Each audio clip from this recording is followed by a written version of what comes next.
हिमायतनगर शहरातील शासकीय रुग्णालयात दातांच्या उपचाराच्या वाढल्या सुविधा या प्रसंगी डॉक्टर केशवे, सादिकभाई व पत्रकार जुबेर उपस्थित होते। याच अनुषंगाने द रॅप 1 चॅनलवर दातांचे डॉक्टर केशवे सर यांची विशेष मुलाखत।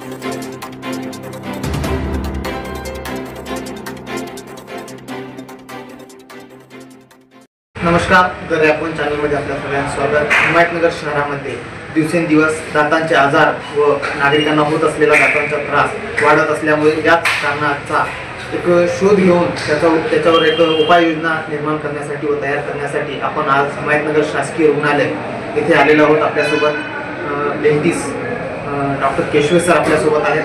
सर, सर्वप्रथम तर आमच्या द रॅप 1 चॅनलमध्ये आपलं स्वागत। नमस्कार, मी डॉक्टर संतोष केशवे, दंतशैल्य चिकित्सक, हिमायतनगर। धन्यवाद सर, तुमचा किमती वेळ आमच्यासाठी दिला आणि हिमायतनगर शहरातील नागरिकांना ज्या आजाराचा त्रास होतोय, दातांसाठी प्रॉब्लेम होतोय, त्याच्यासाठी उपाययोजना सांगण्यासाठी व त्यांची कशी देखभाल करावी यासाठी तुम्ही आम्हाला तुमचा किमती वेळ दिला। त्याबद्दल आपण सर्वप्रथम जाणून घेऊया, हिमायतनगर शासकीय रुग्णालयामध्ये कोणकोणते सोयी सुविधा उपलब्ध आहेत? इथे शासकीय सुविधामध्ये आपल्याला दंत उपचारांची तपासणी केली जाते। तपासणी करून त्या दातांची काही पेशंटला प्रॉब्लेम असतात, काही लोकांचे दात हलत असतात, काही लोकांना दातावरती डाग पडलेले असतात किंवा दाताच्या वेदना वगैरे असतात। अशा वेगवेगळ्या प्रकारच्या दंत तपासण्या करून त्याच्यावर आपण इथे उपचार करतो। तरी एकंदरीत कोणकोणत्या उपाययोजना किंवा कोणकोणते आजार हिमायतनगर शासकीय रुग्णालयामध्ये बराबर होतात याची आपण माहिती जाणून घेतलो। तर सर, एकंदरीत सर्वप्रथम माझा प्रश्न हा आहे की संपूर्ण जगामध्येच तंबाखू खाणारे नागरिक जे खूप प्रमाणात वाढत आहे, तर ते तंबाखूचा कशा प्रकारचा उपयोग दातांवर व दुष्परिणाम दातावर होतो याबद्दल काही माहिती?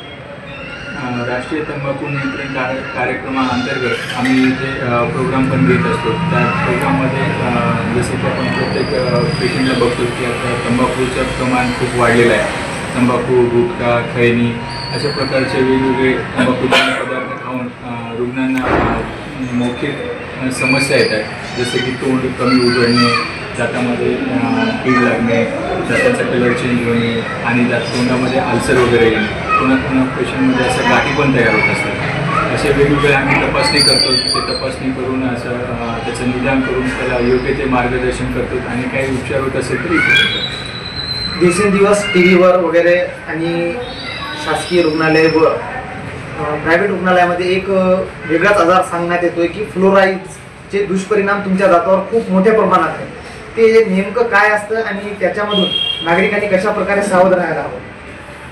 फ्लोराईड म्हणजे पाण्यामध्ये क्षारचं प्रमाण जास्त असतं। एक क्षारचं प्रमाण जर आपल्या वाढत्या वयामध्ये, जसं आता लहान मुलं असतात, जसं 6 महिन्यापासून ते 12पर्यंत त्यांचे पक्के दात येत असतात, तर त्या टाईममध्ये जर ते हे फ्लोराईडयुक्त पाणी त्यांना पिण्यात आलं तर त्यांच्या दातावरती असे डाग पडायला लागतात। त्याचा कलर असा ब्राऊन असतो आणि दात असे ठिसूळ असतात।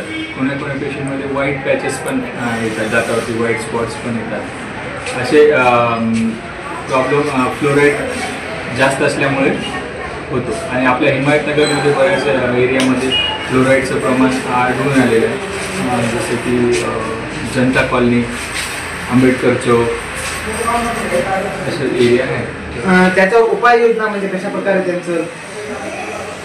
त्याच्यावर उपाययोजना म्हणजे आपल्या एरियामधलं पाणी हे तपासणीसाठी पाठवून देऊन त्याच्यावरती प्रतिबंध पाण्यात यावं की ज्या बोरमधून अधिक क्षारचं प्रमाण येते ते पाणी प्यायला नाही पाहिजे। तर एक पुढचा प्रश्न, मौखिक कर्करोग याबद्दल काय? आता तंबाखूचं प्रमाण खूप वाढलेलं असल्यामुळे मौखिक कर्करोगाचं प्रमाण खूप वाढलेलं आहे।